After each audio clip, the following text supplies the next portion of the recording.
It will be in Turkish. I ask your permission. Yes, and then I'll introduce myself again in English. Yes, in English. That yes. will work. Yes. Evet, şimdi davetli konuşmacılarımızın beşincisiyle devam ediyoruz.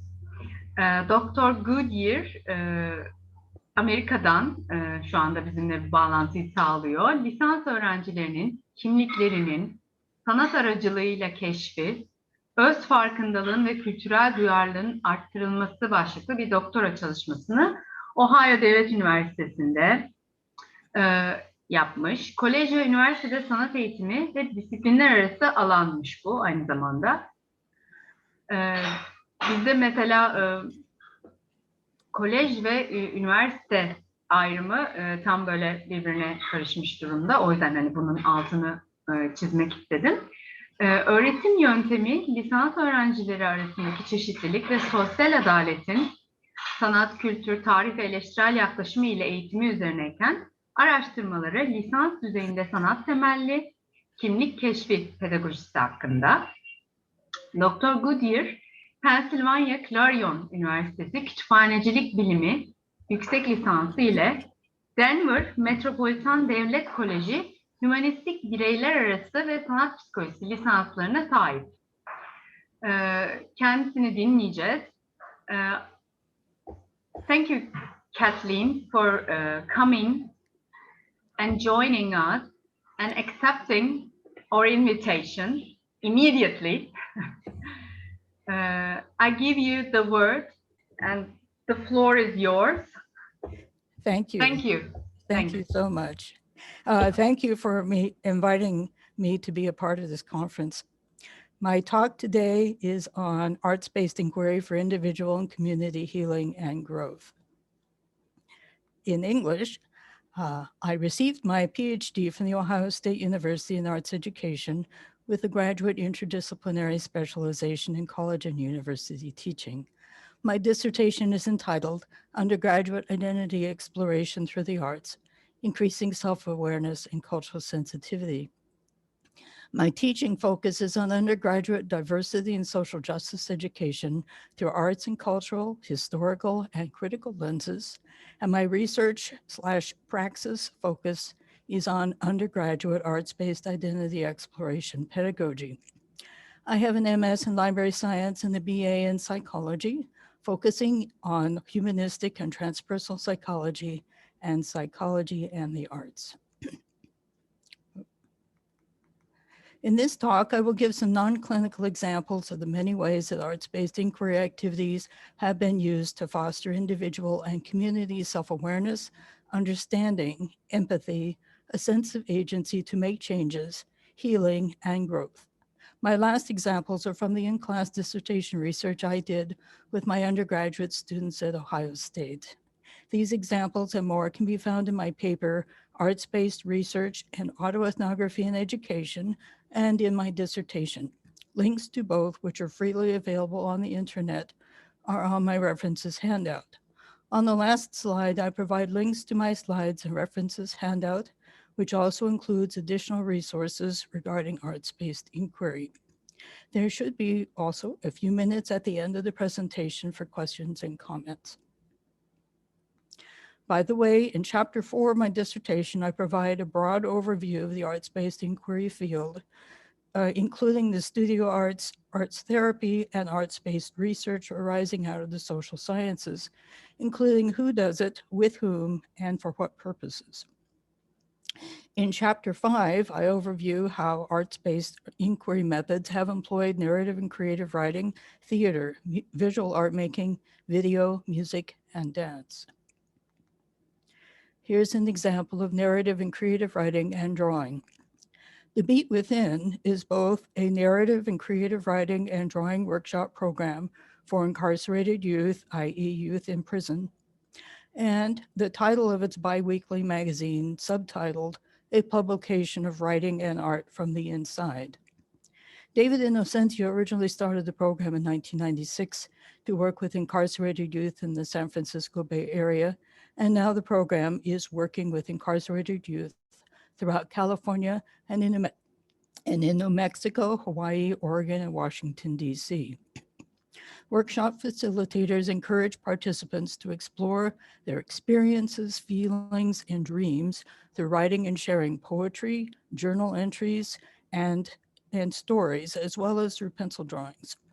The website states, quote, "The Beat Within's mission is to provide incarcerated youth with consistent opportunity to share their ideas and life experiences in a safe space that encourages literacy, self-expression, some critical thinking skills, and healthy supportive relationships with adults in their community." Outside of the juvenile justice system, the Beat Within partners with community organizations and individuals to bring resources to youth both inside and outside of detention. We are committed to being an effective bridge between youth who are locked up and the community that aims to support their progress towards a healthy, nonviolent, and productive life. Photo elicitation. Like many arts-based inquiry approaches involving visual inquiry, photo elicitation typically combines visual inquiry with narrative inquiry, tapping the unique expressive powers of both, which in turn fosters increased insights through reflection and dialogue. In photo elicitation, participants are asked to take photos of their lives in general or with regard to a particular theme. The researchers then ask participants to choose a few of their photos and comment on them, relating the photos' backstories, what these photos signify to them, etc. Participants may tell their stories directly to a researcher in interviews or may share them with each other and the researchers in focus groups. They may also be asked to caption the photos and/or to create written narratives about them. Anne Grugel of the University of Wisconsin-Madison conducted a photo elicitation project with several urban elementary-age children in Milwaukee involved in a summer children's community garden. In the garden, each child worked alongside an adult garden buddy, and at the beginning and end of each day, the children and adults met under a welcome tree to share their experiences. You can see the welcome tree on the right there. For her project, Grugel first gave the children disposable cameras. This was before the ubiquity of smartphones, and invited them to take photos documenting their gardening experiences.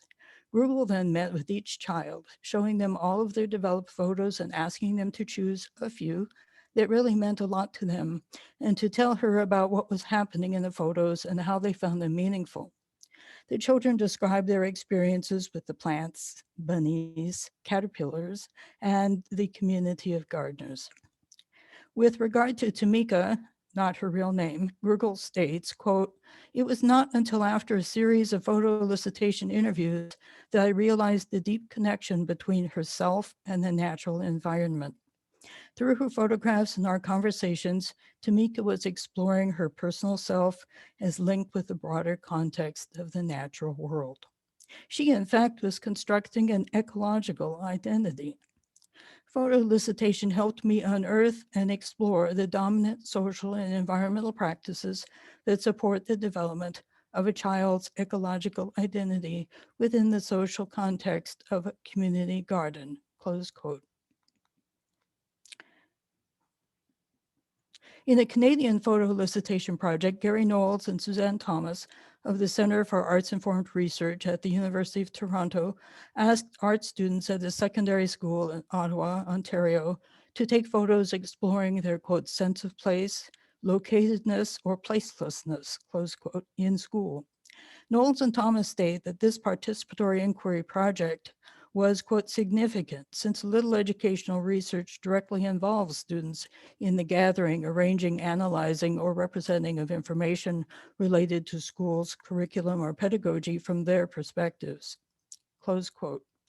During the study, the students responded to these prompts, quote, "Tell us about your experiences of school. Tell us about your place in school. Tell us about a significant place within or immediately outside the school building. Convey to us how you see yourself in this place.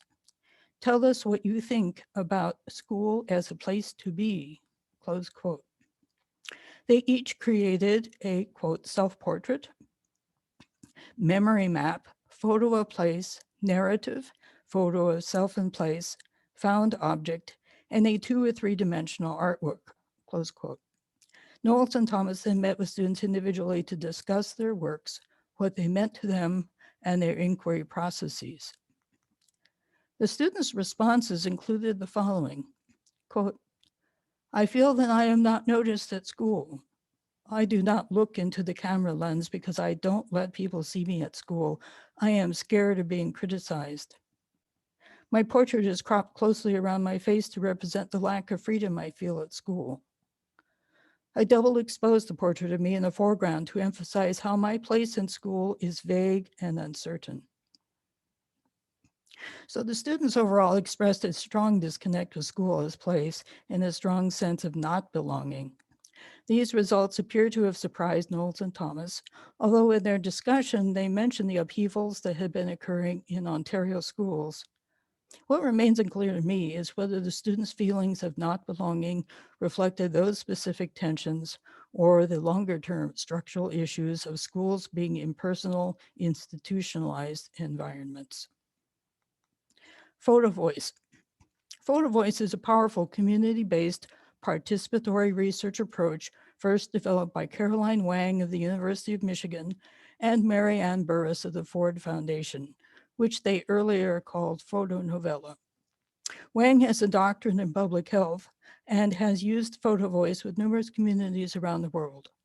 Photovoice takes photo elicitation one step further, turning it into a social action methodology, putting cameras, quote, in the hands of children, rural women, grassroots workers, and other constituents with little access to those who make decisions over their lives. Promoting what Brazilian educator Paulo Freire has termed education for critical consciousness, quote, close quote, it allows people to document and discuss their life conditions as they see them. This process of empowerment education also enables community members with little money, power, or status to communicate to policymakers where change must occur, close quote.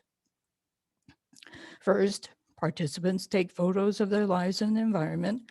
The researchers may or may not ask them to take photos regarding a particular topic. Then participants meet and discuss photos they have taken. At this point, they may themselves identify recurring themes. Finally, the photos and accompanying narratives and emerging themes are presented to policymakers for consideration. In their project, Wang and Burris worked with 62 low-income rural women in 2 counties of the Chinese province of Yunnan. The project had a public health needs assessment orientation, and, quote, the county leaders expressed a strong commitment to the underlying goal of community participation, close quote. Themes that the women participants identified emerging out of their photos and stories, as well as out of additional focus groups and surveys conducted outside the Photovoice project, were the, quote, burdens and status of women and girls relative to men and boys, including problems with the lack of daycare, parents not sending girls to school, and women's household chores beyond their massive farming burdens, access to clean water and transportation, and maternal and child health, including problems with the accessibility and quality of village health stations, lack of female village clinicians, and providers' attitudes, close quote. Their findings were then reported to the county leaders for consideration in policy making. Here is a photo and commentary from one of the participants. She said, quote, drinking water is a problem in our mountainous area. The water is not very clean. The water the woman is getting flows from 2 faucets. The faucet water is pumped up from the pond by the electric power station. Whenever there is a power blackout in our mountainous areas, even the water from these faucets is not available. I wanted to show the difficulty of getting drinking water, close quote. Wang and her colleague Sherry Pies, a professor of public health at the University of California, Berkeley, conducted a Photovoice project with 60 residents of Contra Costa County, California, in generally low-income areas of the East Bay region near San Francisco. The project constituted the participatory action research portion of the overall needs assessment, which California's Maternal and Child Health, MCH, agency was conducting as required by the federal government. Quote, residents were provided with disposable cameras and were encouraged to take photographs reflecting their views on family, maternal, and child health assets and concerns in their community, and then participated in group discussions about their photographs. Community events were held to enable participants to educate MCH staff and community leaders, close quote.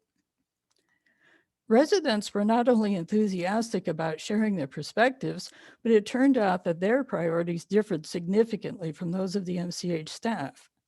Whereas the staff had been focusing on improving babies' low birth weights and preventing teen pregnancies and maternal deaths, quote, participants' concerns centered on the need for safe places for children's recreation and for improvement in the broader community environment within county neighborhoods, close quote.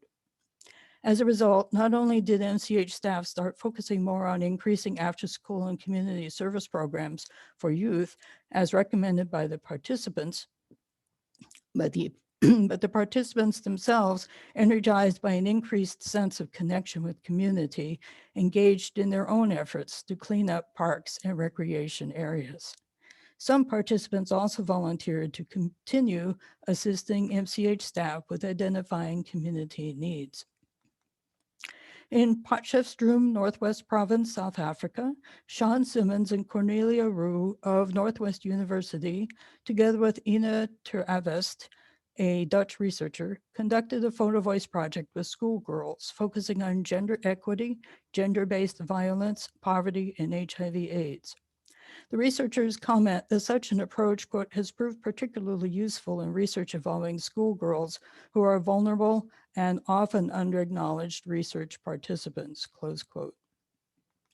In this study, the girls were asked to, quote, take photographs of landscapes, objects, people, situations, symbols, anywhere in your school and home environment to express what you perceive and experience as gender equity, close quote.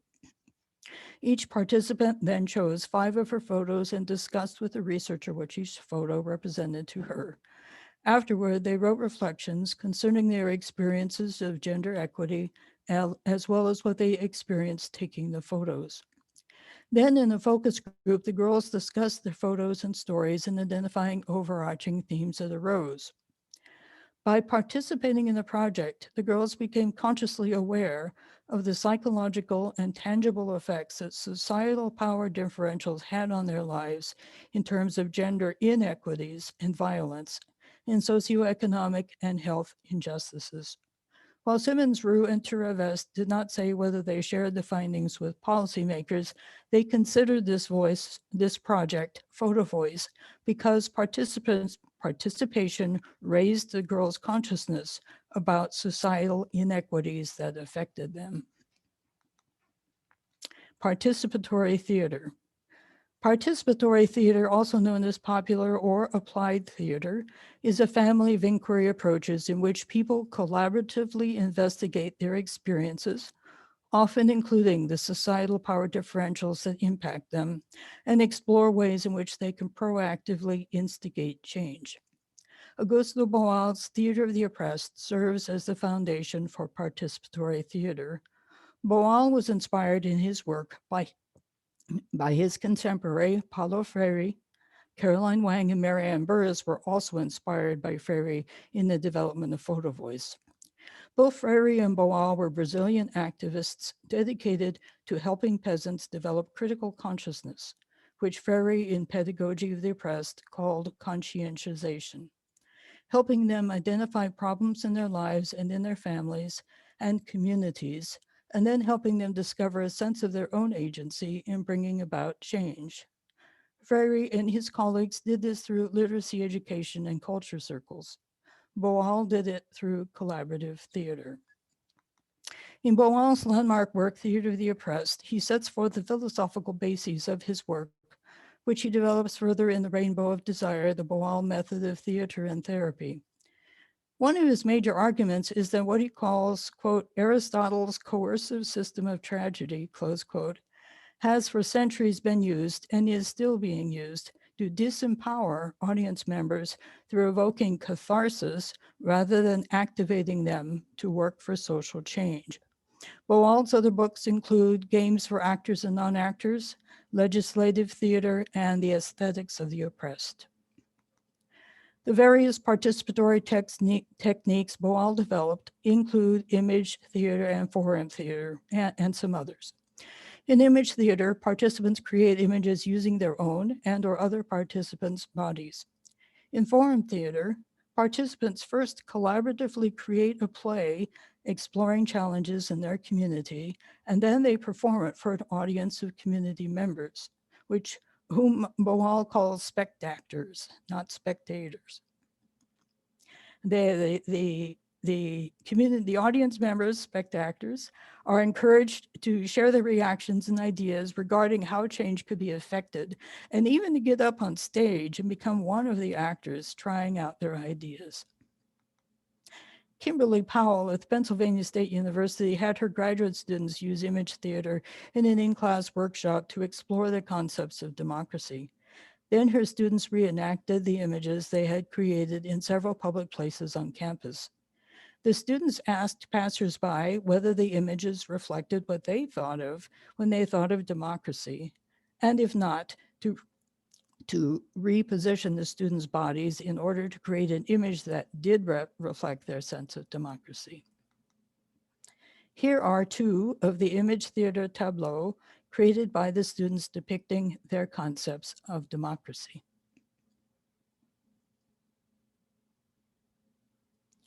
Several undergraduates passing by ended up becoming very interested in the visual and oral discussion and spending quite a bit of time with the group creating new images.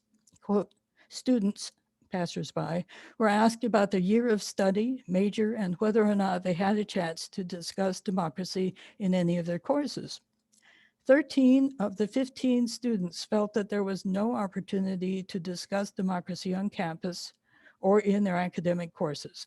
In fact, 3 students commented that the image theater performance was one of the few, if not the only, opportunity they had for engaging in the discussion of democracy.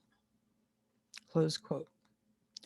David Diamond, a Canadian actor, playwright, and director in Vancouver, BC, studied with Boal, and then, through years of using theater of the oppressed techniques, eventually developed his theater for living approach. What distinguishes theater for living is its non-binary perspective, viewing community as complex living systems whose members all need to heal cultural patterns of the oppressor and oppressed in their psyches and behavior. Theater for living approaches include multi-day workshopping, exploring community cultural issues using theater games, image theater, and forum theater, the latter often presented as public productions inviting audience participation. The Theater for Living Company, originally known as Headlines Theater, operated from 1981 to 2018. Diamond continues to serve as a workshop facilitator, what Boal calls a joker, and conduct facilitator trainings.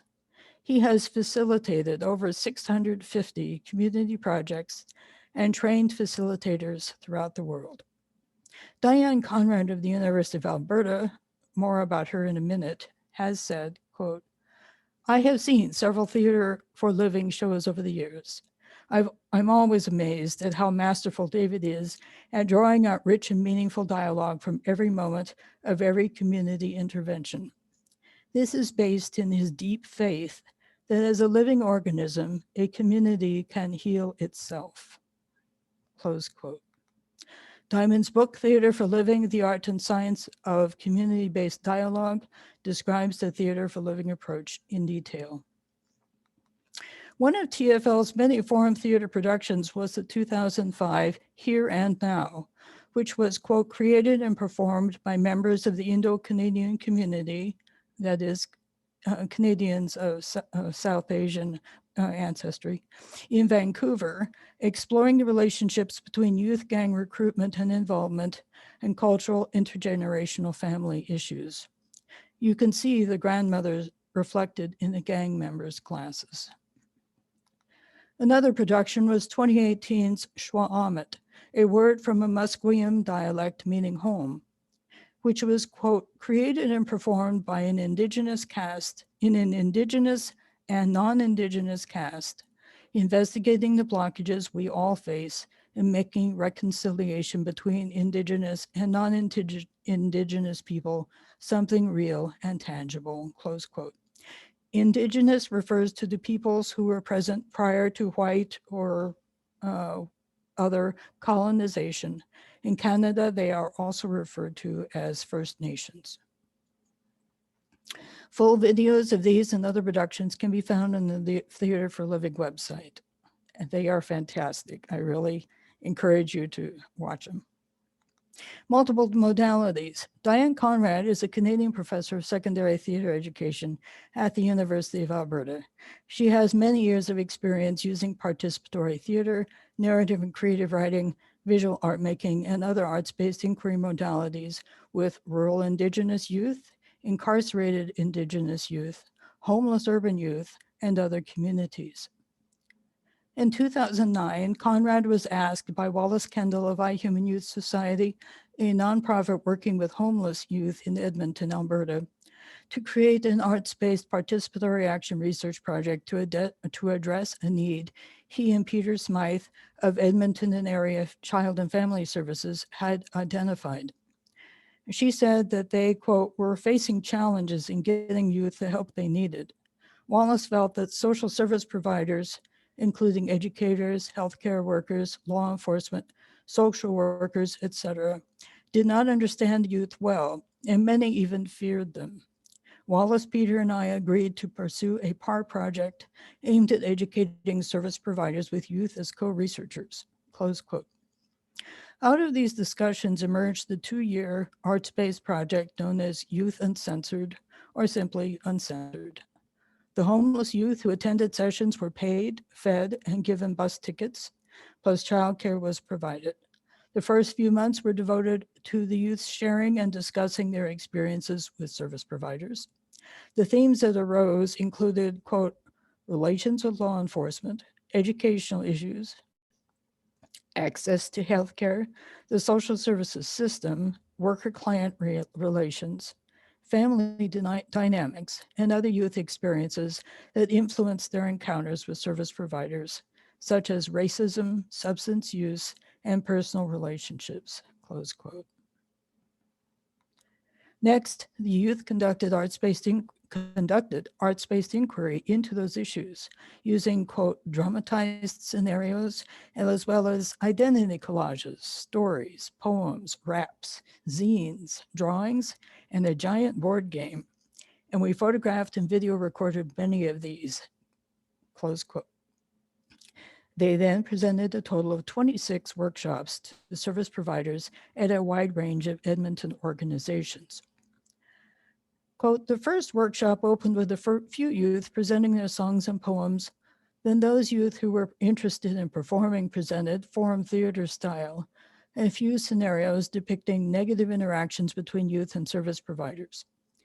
We engaged audience members in identifying points of tension and coming onto the stage to enact alternative interactions, trying for more positive outcomes. Now, remember these are service providers themselves in the audience.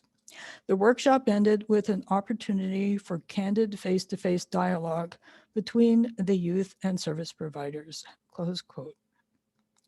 Here is the logo and a poster developed for the project, along with a photo of a forum theater youth participant wearing the many labels service providers use to objectify and dehumanize homeless youth. Conrad reports that in exit surveys and follow-up surveys, quote, service providers stated that their views of youth had been positively altered. Many claimed that they would thereafter be more comfortable working with this youth population. They saw the youth as having strengths, talents, and well-founded, valuable opinions. They learned that youth wanted both assistance and independence. Service provider participants also felt the arts drama approach was effective and refreshing in the experiential and expressive engagement it offered. They noted that the dramatized scenarios allowed the youth to portray the reality of their experiences and created a safe space for reflection and meaningful dialogue, close quote. Conrad also reports that, quote, through positioning the youth as researchers, educators, artists, and performers, the project was having transformative effects on their lives. Among the benefits the youth identified were fun activities, financial and other support, a sense of belonging in a safe space, relationships with other youth and with adult mentors, and a better understanding of their life challenges. The project aided in their recovery. It helped them develop a positive self-image and confidence. They felt a sense of accomplishment, had opportunities to challenge themselves, felt listened to and respected by service providers, and had a chance to give back to their community by helping other youth, close quote. Finally, I will describe my research for my dissertation, Undergraduate Identity Exploration Through the Arts, Increasing Self-Awareness and Cultural Sensitivity.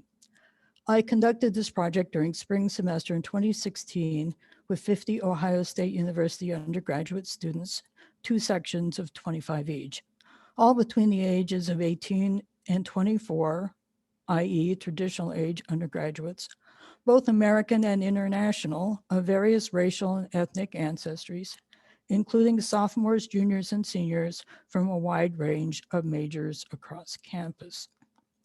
The project was conducted within the general education course, Visual Culture, Investigating Diversity and Social Justice. This was the 5th and 6th sections I had taught of the course during my PhD program and this was teaching over 4 semesters. The course first leads students in exploring what culture is and in what ways various dimensions of culture, personal, family, relationships, school, larger cultural groups, and society have influenced their own identity. Then we discuss dominant and non-dominant cultures, stereotypes, prejudice and discrimination, and structural inequities. Next, students study the histories of civil and social rights struggles in the US. Finally, students explore culture and stereotypes as expressed in popular culture, including movies, TV, advertising, and social media. The course already includes making a self-portrait in a simple personal cultural identity map and writing a personal cultural identity narrative, which is their life story from a cultural perspective. For my spring 2016 research, students engaged in 8 art-based identity exploration activities, including the self-portrait and the personal cultural identity narrative, but making a more sophisticated personal cultural identity map via 2D form and a 3D mobile.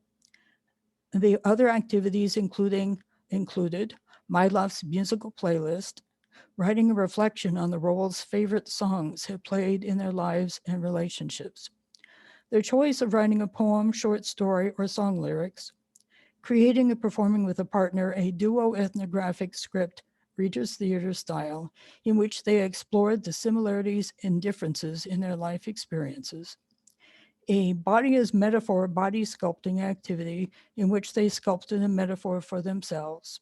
I am a thing, a blank, using their partner's body as clay, and creating a shadow box expressing their hopes and dreams. The following are a few examples of my student self-portraits, personal cultural identity mobiles, and shadow dream boxes. They are used here with the student's permission. Please do not reuse them. If we have time at the end, I will also share a poem, short story, and/or personal cultural identity narrative of theirs. Yes, Kathleen, you still have time. Thank you. Wonderful. Okay, on the left is the self-portrait of a female who is of Japanese and white American ancestry. On the right is a white American male who is on his way to medical school. The person on the left is an African-American student from Cincinnati who has since finished his master's in accounting. and more about him in a minute. On the right is a Chinese female student who, as you can see, plays the violin. This lady is in medical school at University of Southern California. She is also an accomplished artist, as you can see. These are a few personal cultural identity maps using Susan Jones's model of multiple dimensions of identity as a basis. Mine is actually the one on the left. And I can explain more about the model if anyone is interested. Here are a few more. These are shadow boxes which my advisor loves and dubbed them dream boxes. This male American student, white American student, is an expert surfer and actually had already served as a lifeguard on the southern Long Island shore. This female American student clearly would like to have a home and garden. This white male American student is studying Mandarin Chinese, and his girlfriend is from China, from Suzhou, and the map in the back is of Suzhou, China. This person is aimed for dentistry school. She's also an accomplished artist. This is a Chinese female's sense of peace. I thought it was a wonderful box. This is a Syrian American female student who wants someday to work for UNICEF. This person wants this female student, I think she was also Syrian American, wants to be an optometrist. This is the African American student from Cincinnati. Who wants to be an accountant. He may already be at this point. On the left is Chicago, where he had done a summer internship. In the middle is London, where he would like to work at some point. And then he would like to come back to his hometown of Cincinnati, which is on the right. And I love that he's going to take a furry friend with him. This person is definitely an accomplished artist, and she clearly is not sure what the future holds for her. And by the way, in these activities, I stress that the skills level, it does not matter. So I appreciate everybody's efforts. This is a Palestinian American female student who's going into audiology. And this is a white American female student who just said that she felt that this was a peaceful scene to her. And the last one, a white male American student, he knew that I'd need an explanation. So he said, the figures on the box lid are the different dimensions of identity that he and the other students had explored of their identities, explored during the semester, and they all fold up together to make a new and more comprehensive sense of self identity, which is the one hanging in the box. Some activities were done alone, while others were done with partners. Students then shared with each other as time allowed. After each activity, students wrote reflections on their process and what they learned about themselves and others. And they also completed a short mixed method survey assessing the effectiveness of the activity and providing suggestions for improvement.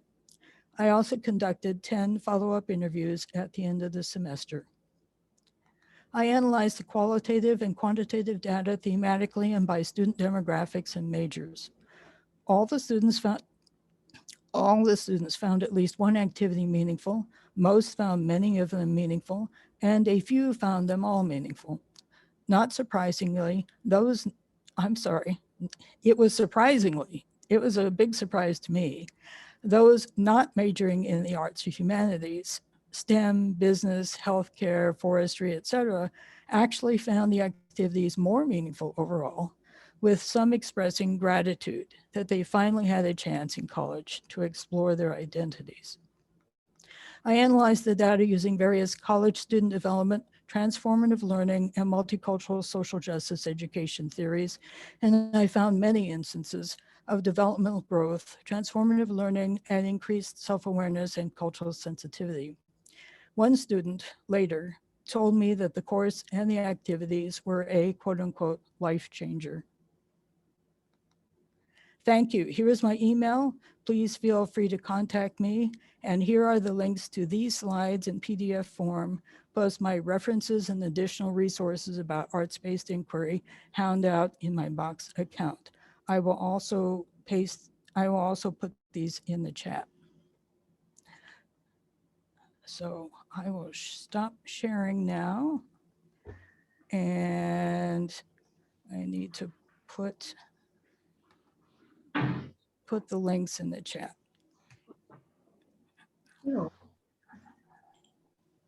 Dear Kathleen. Yes. Okay. Are you going to share the poetry? It's a poem. Oh yes, I have a poem and I have a very short story. Yes.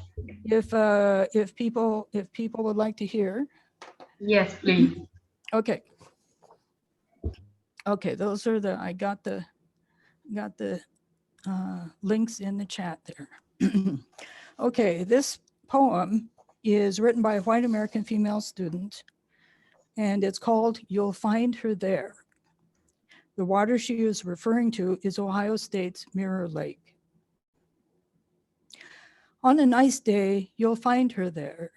She'll look at the water, sit so peacefully, and be amazed by the nature. She's happy. On a nice day, you'll find her there. She'll look at the water, but there is worry in her eyes. She doesn't know what is to come.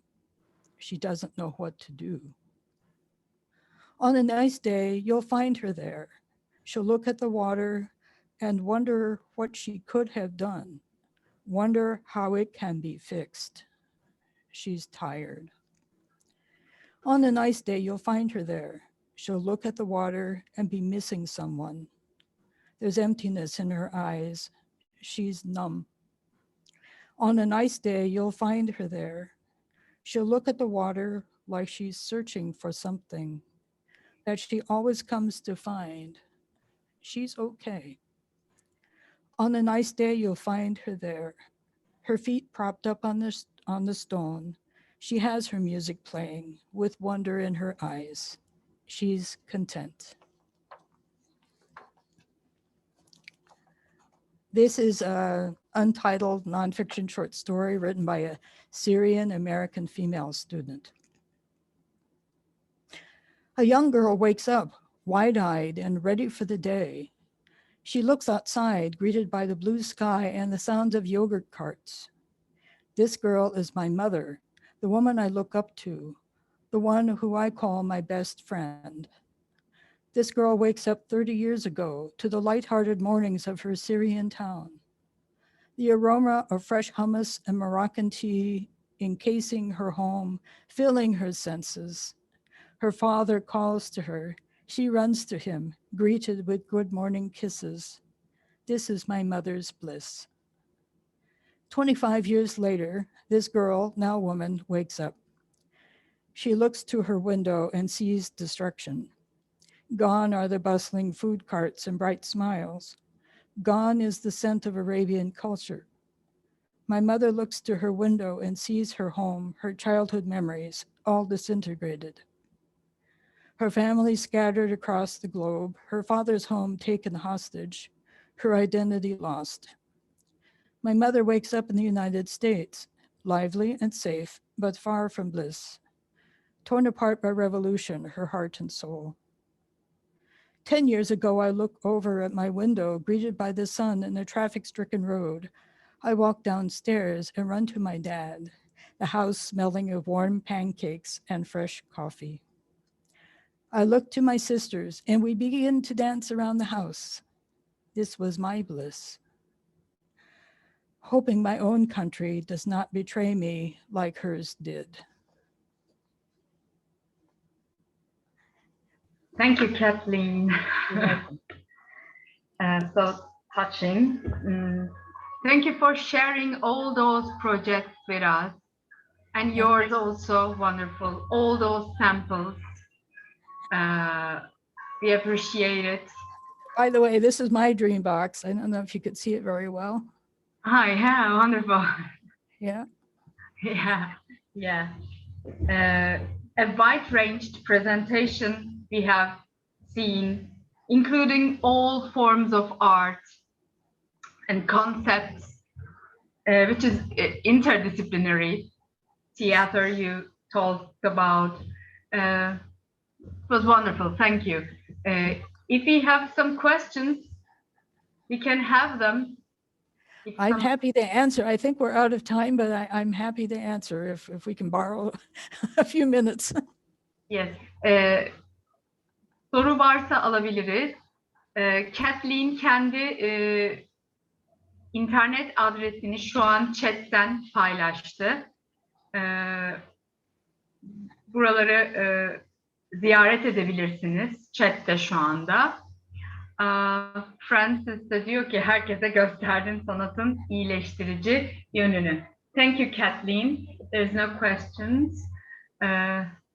Nice to see you. Yes, nice to see you. Nice. Thank you, everyone, for coming. Thank you. Thank you. And I deliberately put a lot of words on the slides. Normally, I don't so much, to help people for whom English is not their first language, and also you know, you can look at the slides and the resources handout and rewatch the recording if you're. Yes. Thank you so much. Thank you. You're welcome. Thank you. Şimdi eğer müsaitse Simber hocamızı çağırmak istiyorum.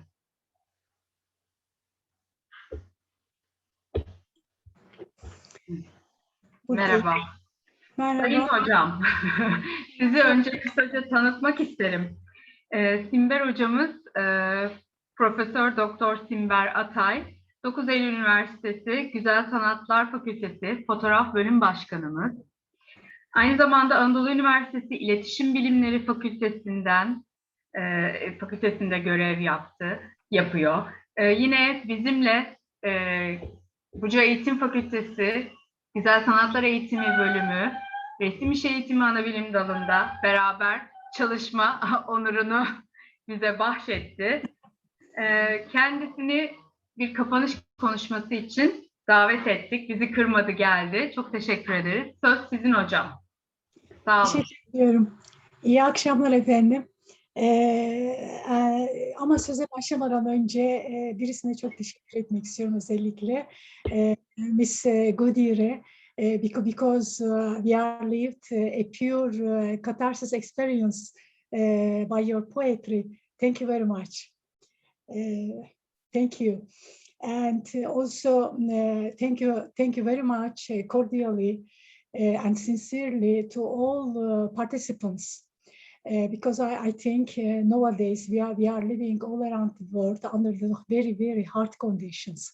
And also each of our experiences, I think is a kind of resistance, is a kind of challenge and solidarity. And for this, your participation and our participation are very, very, very important. And thank you very much. And I continue in Turkish, but by the time also I return to the English. Thank you very much.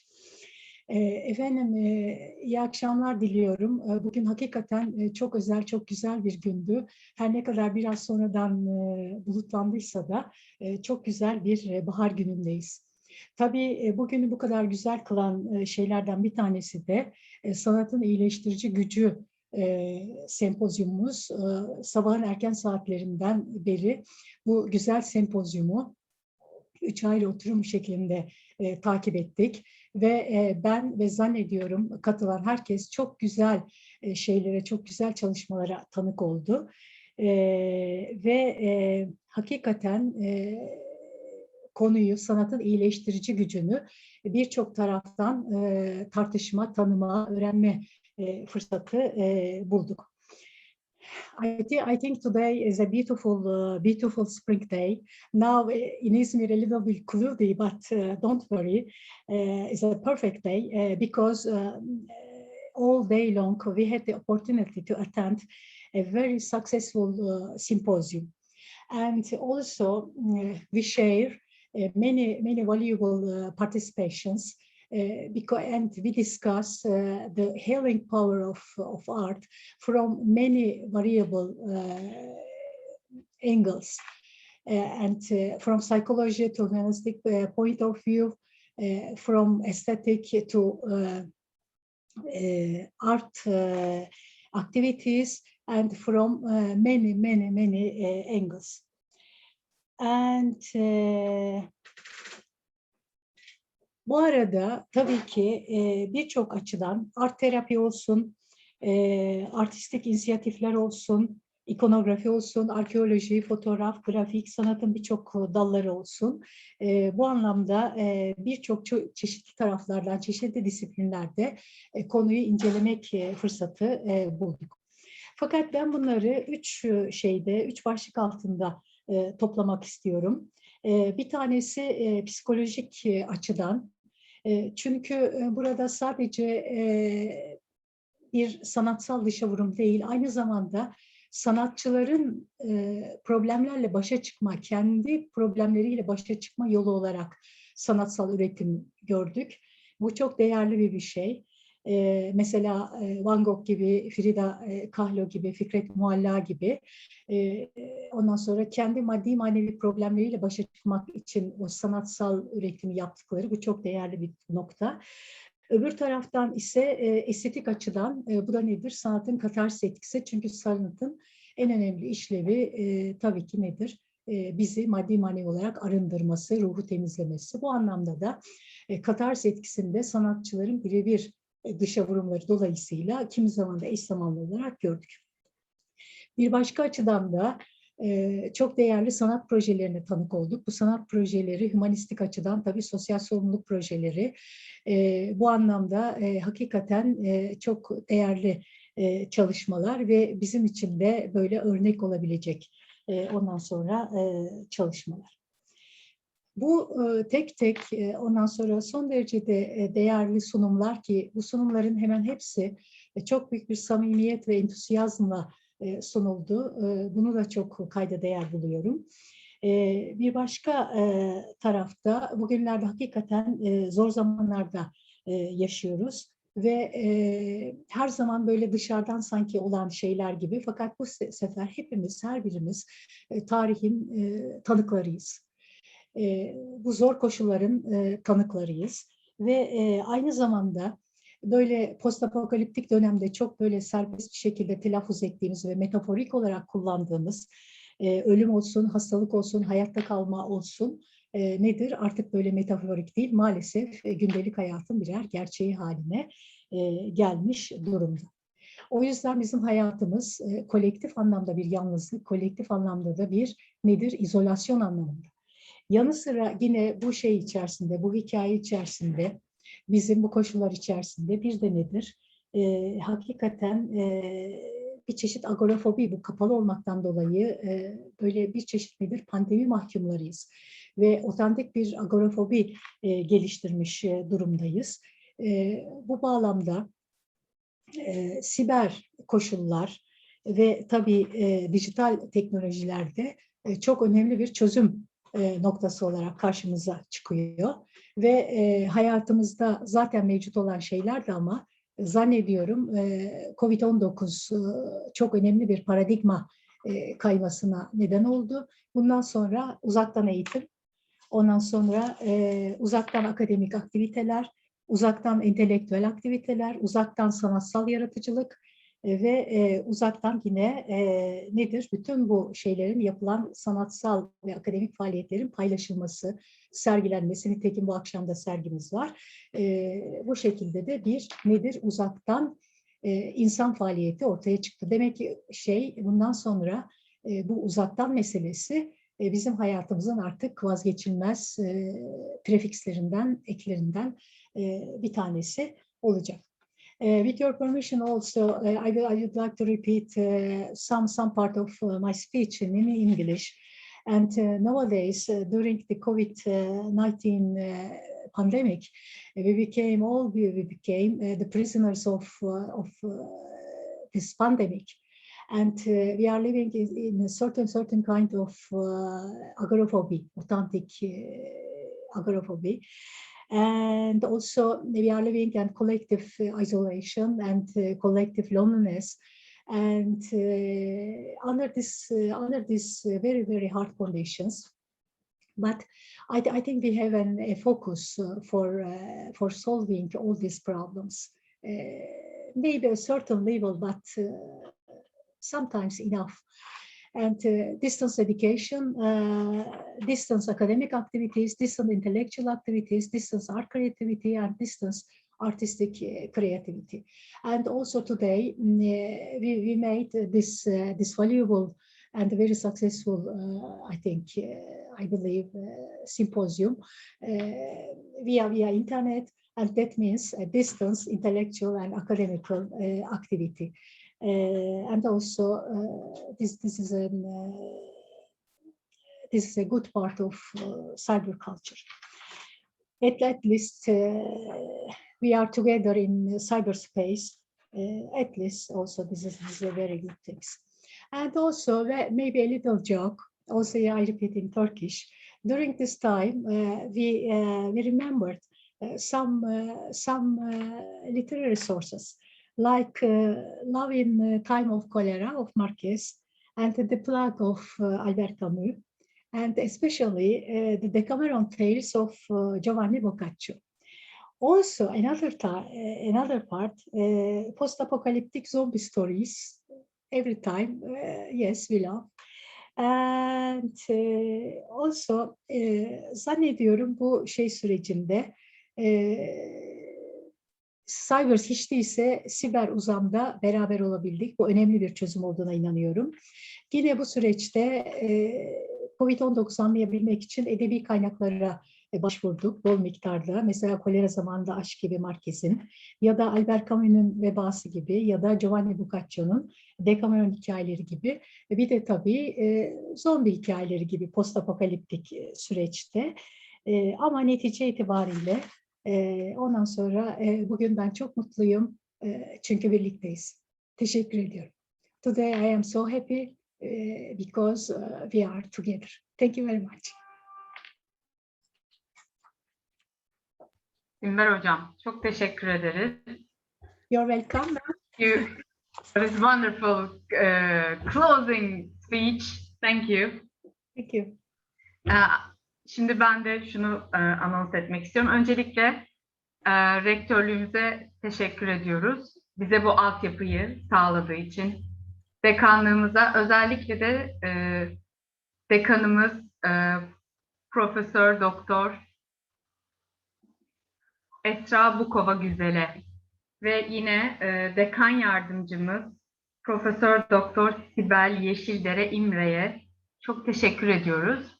Şimdi saat 19'da sergi linkimiz, içerisinde 120 ortalama eserin sergilendiği ve 3 performansın izleneceği performans linkimiz, müzik ve dans performansları aktif olacak. Bunlarla size veda etmek çok güzel. Dolu bir şekilde veda etmek. Umarım en kısa sürede, daha iyi günlerde birlikte oluruz. Tamam. Şimdi eğer herkes müsaitse bir son bitiriş fotoğrafı yapmak istiyoruz. Dear guests, for a final goodbye, we are going to activate our online links. One belongs to the visual arts exhibition, and the other link belongs to the performances. They are going to be active now, and we are and we are very happy to say you goodbye with those piece of artworks, and for a final goodbye, if are you okay, and if it's appropriate for you, we want you to turn on your cameras and make a final photo together, or two photos. Oh yes. Evet. Eğer açarsanız böyle beraber güzel bir veda fotoğrafı çekeriz. Öyle vedalaşırız. O Sibel hocam da burada.